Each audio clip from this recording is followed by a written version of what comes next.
All right, Kate, have you consumed all the Halloween candy yet? All your kids' candy yet?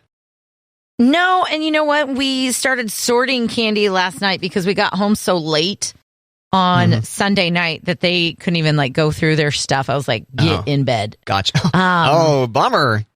I know. No pre-bed candy? No pre-bed candy. They had plenty of candy. I follow. So I really should have taken off yesterday, Matt. I really should have. I was pretty tired all day. Yeah. I was kind of worn out yesterday, too, but it wasn't due to trick-or-treating or eating the kids' candy or doing a Halloween party or anything like that. Yeah. I didn't have any candy. Well, you're missing out, dude. Yeah, you are missing out. That's what I hear. We went to this one. Okay, so we went over with friends because there's no kids in our neighborhood. Uh-huh. And so we went with friends and we had dinner and then we all took the kids out and it was so funny. We had a wagon with a baby and a 2-year-old and then one of the dads was pulling a cooler behind him. It was fantastic. I was like, why didn't I ever think about this when we trick-or-treated? But it was so much fun. We had a big group and then we got home way late. Should not have stayed out as late as we did, but it was fun. It was good times. Yeah. And then you paid for it yesterday. I paid for it. I was a smidge hungover. There you go. I was real tired and I didn't sleep as well. And then I thought I could sneak a nap. I went home for lunch yesterday, Matt, and I was like, I'm going to lay down on my couch for my lunch. I didn't. I did laundry and picked up the house instead. That was kind of stupid. I should have taken a nap. You're skipping lunch for naps? Yep. Huh, okay. Interesting That's hack. what I was going to do. Yeah. Is it because you already had a backlog of calories that you counted on getting you through the day or what? Probably. Okay. Probably. I mean, did you notice that people brought in more Halloween candy to the office too? It's like they brought in all their cast-offs. I was like, come on. Bring in the good stuff. Did you see that cheese popcorn? Yeah. Somebody was clearly using our break room as a way to get rid of stuff that they didn't like in their pantry. It wasn't me. This thing arrived pretty early. This was last week, though. When it was rolled, it was like you could tell it had been opened but hardly consumed when it arrived. It was somebody early. It was one of the early people here in the building. Someone that arrived after our show had already started, but before the sales and the rest of the 8 to 5 staff showed up. So I have an idea who it was. You've got a working theory? Yes, I do. But it is... I took a photo of it. It's like generic, and it just says cheese popcorn in all caps, and it is the grossest looking.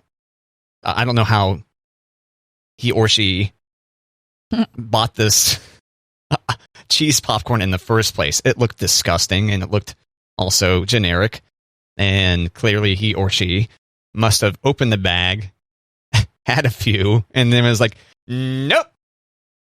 I'll take this to the break room.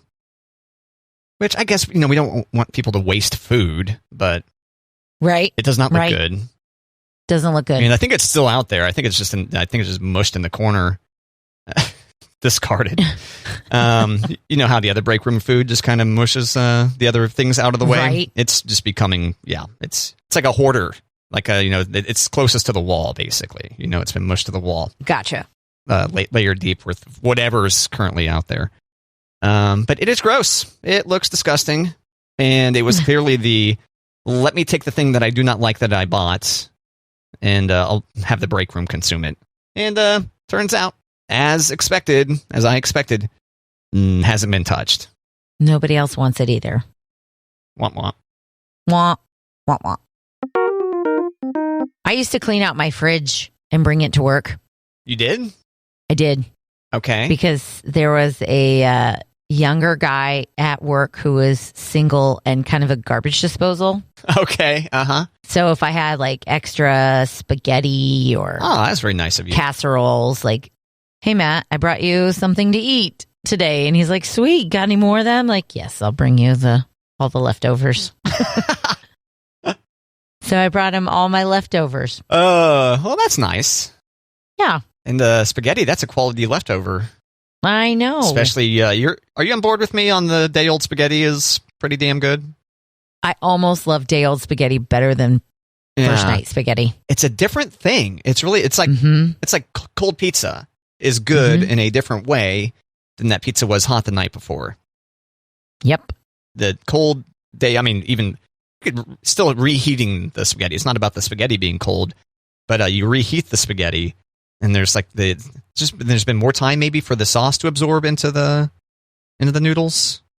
Because I always have had spaghetti second day after the noodles have been topped with meat sauce or whatever. I didn't keep them like separate or anything like that. Right. How about you? You know?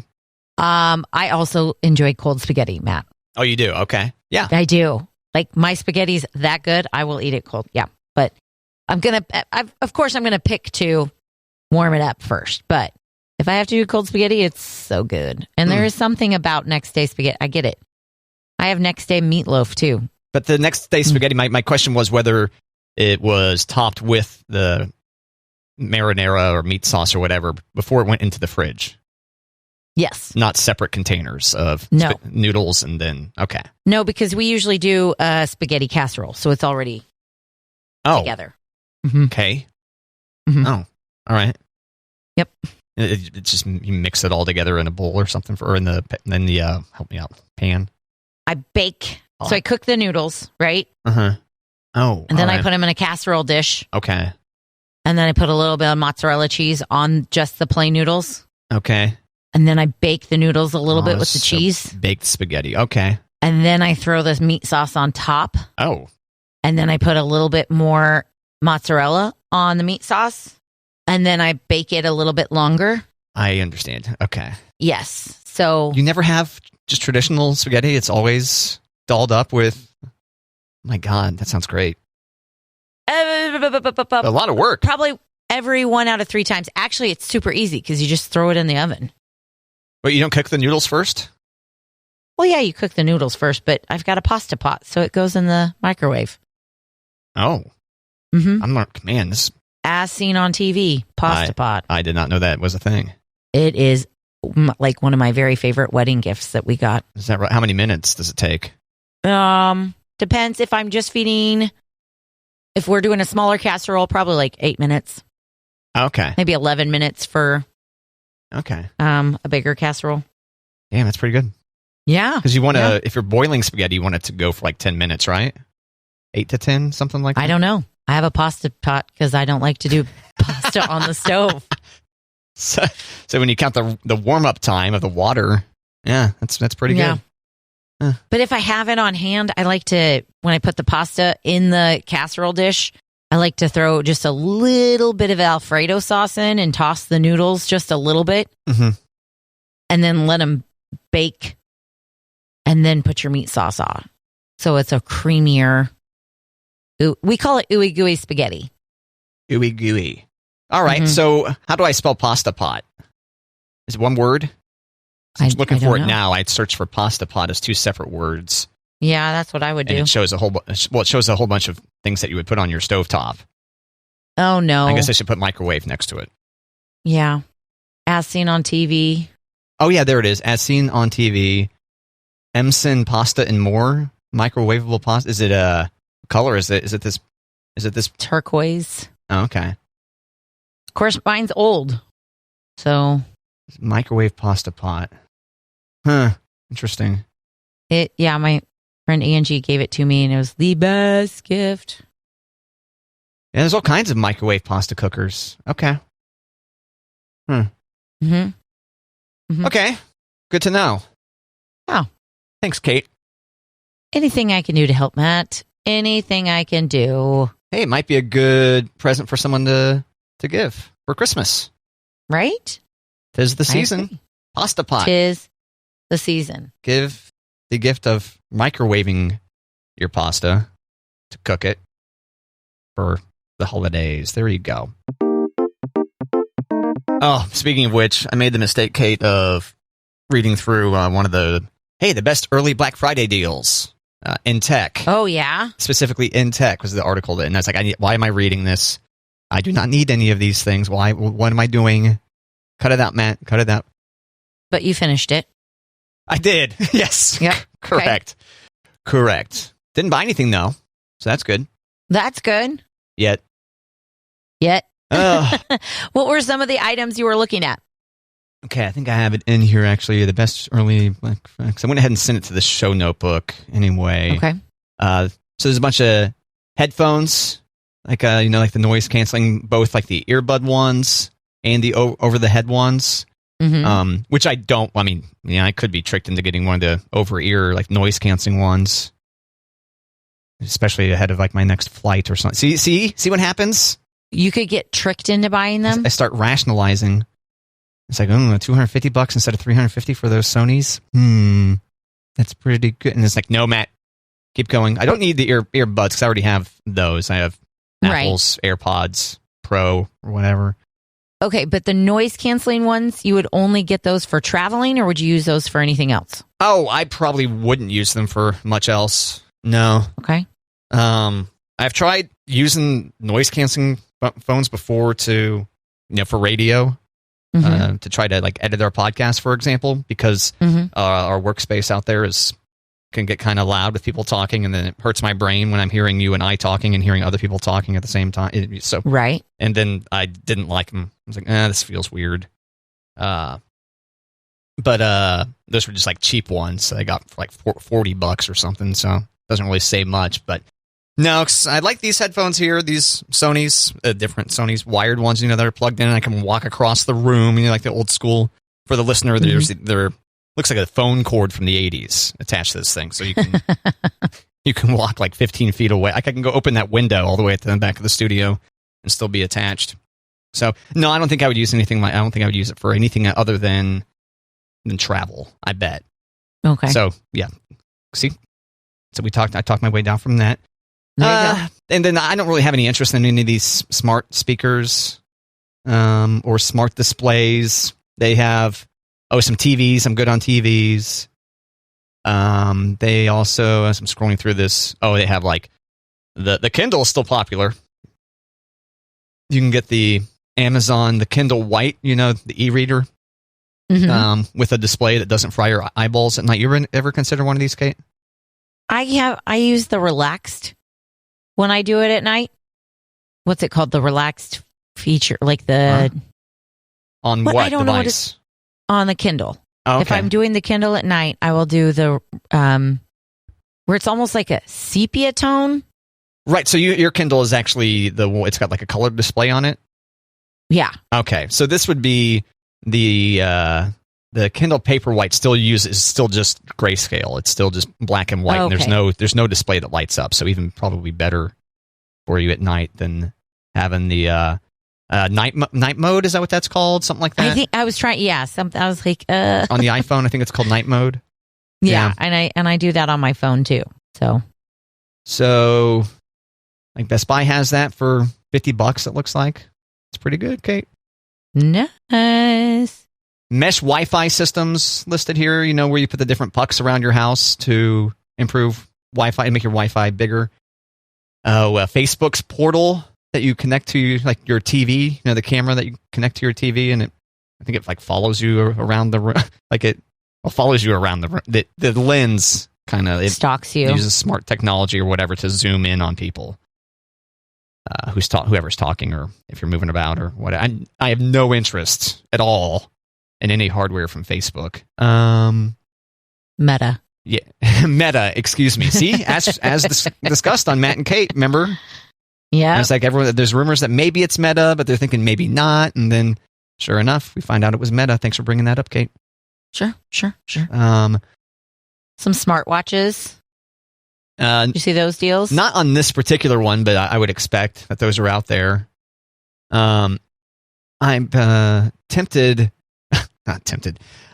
There's these, the smart light bulbs, like the Philips Hue or whatever, that you can control like via Siri and everything. And then if someone comes over and flips your light switch, they're no longer smart. Kills your ability to do that. They've also They also have like little panels you can put on your wall. Nanoleaf is what it's called, and you can make them multiple colors or whatever. They look really cool, but I don't think I need to spend $170 for that. I don't think I'm ever gonna justify that, No. even though it's $30 off. Well, I have to if I'm saving money. Oh, and finally, there's an electric scooter they list on here. Not a moped. The kind you put your foot on and go. No, but there are some smartwatches in there, Matt. On this one here, I'm scrolling. Mm-hmm. Oh, yeah, you're right. There's one. There's Fitbit Sense above the Nano Leaf. That's why because I haven't been wearing my smartwatch. There were so many things on this page. I just scrolled past it. I know. I was trying to keep up with the things you were talking about. I was like, wait, what? I can't find them. There's some good stuff in here. Some good deals. Oh, so what are you wanting us to share? Maybe we should share this to the Matt and Kate Facebook, or maybe we should. Okay. Maybe we should. There's some good stuff on here. Some good deals. Yeah, the best early Black Friday tech deals we found so far. This is from Engadget. I'm trying to decide if I need to buy another smartwatch or not, because my band does not want to stay on my device. And I've tried several bands. And so I'm thinking maybe I need to get a new one. I really like my Apple Watch, Kate. I know you do. It's you great. love your Apple Watch because you like techie things. Well, yeah, and you can swap the bands out and get stylish with different bands, Kate. Well, you can swap my bands too. Oh, okay. Yeah, that's why I think there's something wrong with the device, because I've tried swapping bands and nothing will stay on. I've swapped bands often on this thing for, it's a Series 2 watch. It's like 5-6 years old now, maybe. Yeah. And that's been something I've been waiting for this to start failing or something so that I could justify buying a new one, but nope, continues to do what I need. I just can't justify an Apple. It's way more than I would ever use it for. An Apple Watch. Yeah.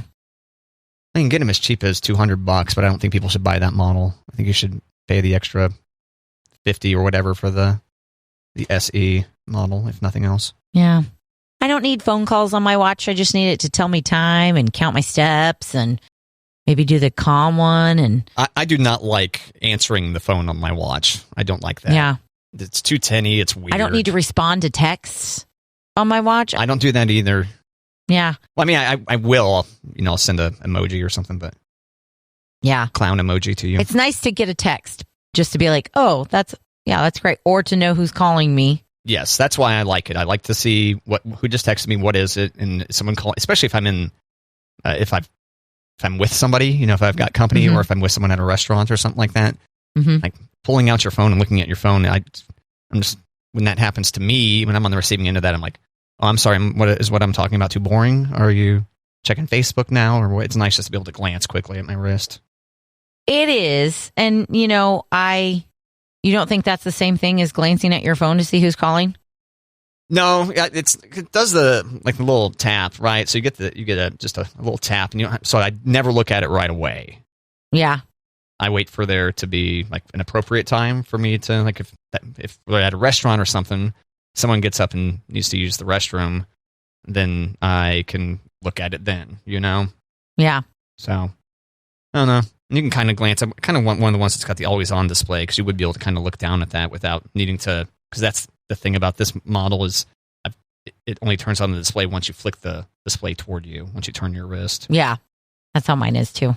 But the more modern ones have the display on all the time. I see. We need to start. These conversations are dangerous, Kate. See what happens? Why? Well, because I'm just like walking through. I'm justifying purchases. I'm like, maybe I should go and get in there. I wasn't hearing it go that way. Oh, okay. But those are the things that I find compelling about the newer ones versus this old Apple Watch Series 2, which, yeah, it's still great. It's awesome that it's lasted this long. Nice. Yeah. Yeah, I think if I'm going to get a new smartwatch, I'm probably just going to get the same. Get a cheap, the listener wants to know a Fitbit, right? Is that what you have? Fitbit, but it's a charge too. So it's not like the bottom of the Fitbits. It's like, and it's not the high end. It's like the middle of the road. This, the Fitbit Sense is more Apple Watch looking, huh? $200. Yeah. Score of 82, Kate, for its big, sharp display and comprehensive health tracking features. Yeah. No, too cheap. It's just weird because I haven't been wearing my watch because it's going to fly off because the band isn't. So it's definitely weird not having a watch on. Yeah. I didn't realize I looked at my watch for the time as much as I do. Yeah, it feels weird walking around without the watch, and it looks stupid because of the tan line, you know. I don't have that. No, you don't. Even No. though you cooked yourself in the sun deliberately all summer. I would take my watch off a lot Okay. at the pool. Yeah, Oh, but then I know. you're not getting credit for working out in the pool. I know, and it said it was waterproof, but I didn't always believe it. So You didn't believe it. yeah, I don't believe you. I don't believe you. I thought maybe you were worried about it coming off in the water and disappearing into a drain or something. Ooh, I should have been worried about that. Oh, okay. But nope, we're good. All right. All right, Kate, earlier you mentioned Facebook, now called Meta, right? Or at least like the parent company is called Meta, right? Right? And they're trying to rebrand in general. And one of the other things is they're talking about, they're worried about the whole like Facebook is for old people thing, more or less. Right. Doesn't that seem to be a thing that maybe the youths are saying? The Utes. Yeah. Oh, the Utes. That's hilarious. So there's this bit here in this article from Bloomberg. Most people born before 2000 had created a Facebook account by age 19 or 20. Now Facebook wasn't expecting people born later to join the social network until they were much older, perhaps 24 or 25, if ever. And so that's why, you know, for example, they bought Instagram that helped them get a little bit younger part of the audience. But where are you at on this whole Facebook is for old people thing? Like, I guess first a good question would be, your kids have any interest in social media at all of any flavor? They have never asked if they could have any kind of. They've asked if they can have a YouTube channel. They've never asked for Facebook. They've never asked for Instagram. They're just like, can we have a YouTube channel? Like they would put their own videos on? Mm-hmm. Interesting. Yeah.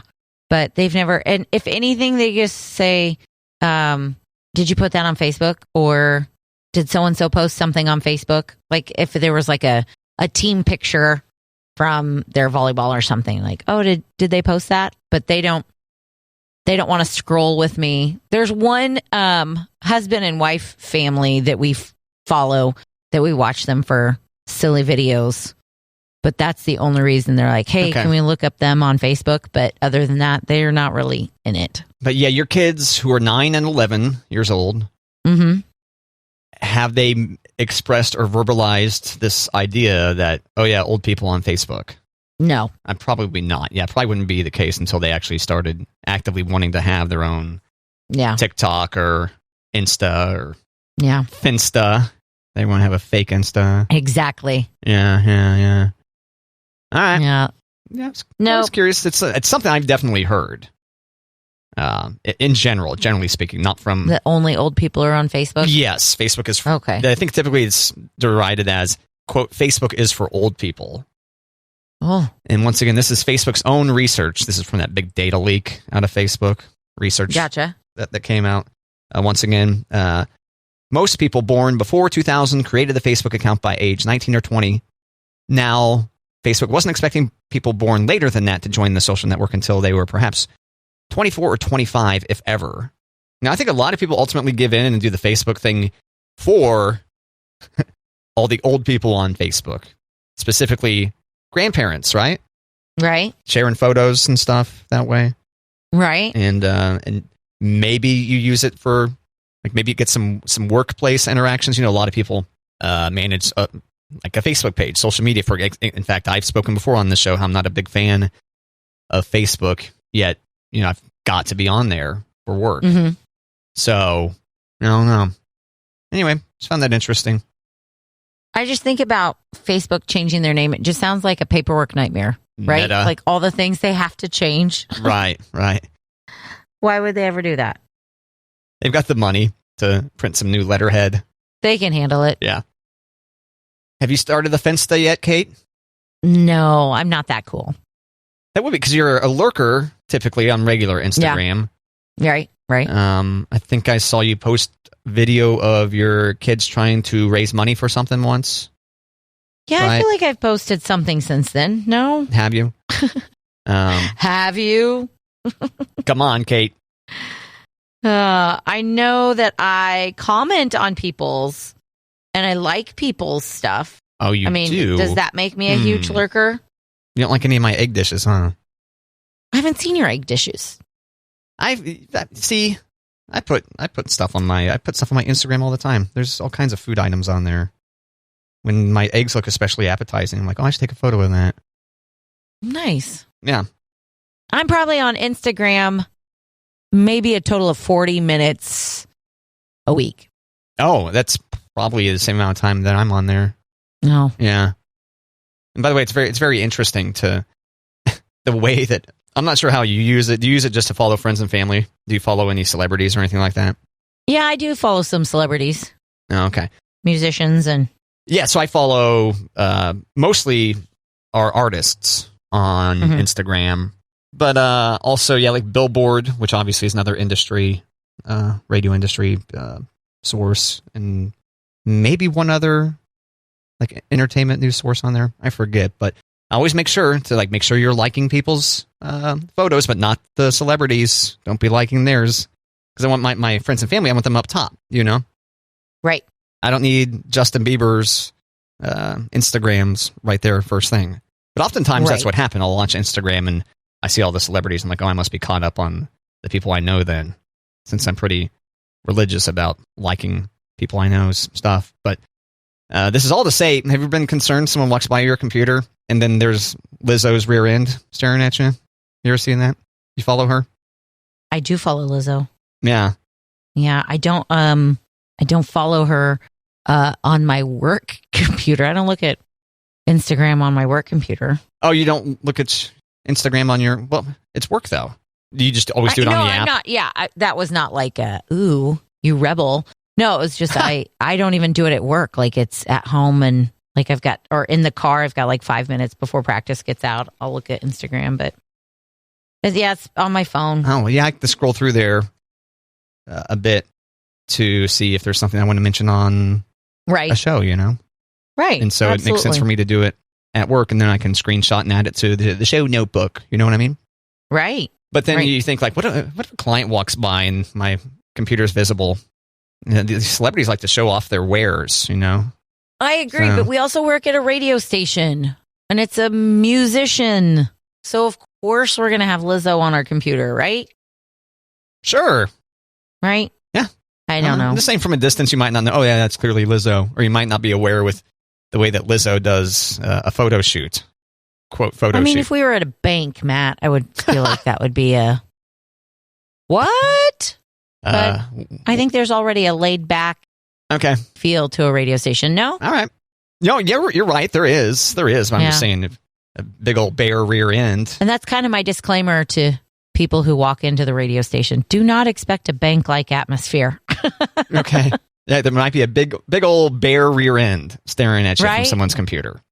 And it's work-related. Yeah. Luckily, I mostly do it in the studio, and it's a lot harder to see what's on the computer monitor from out there.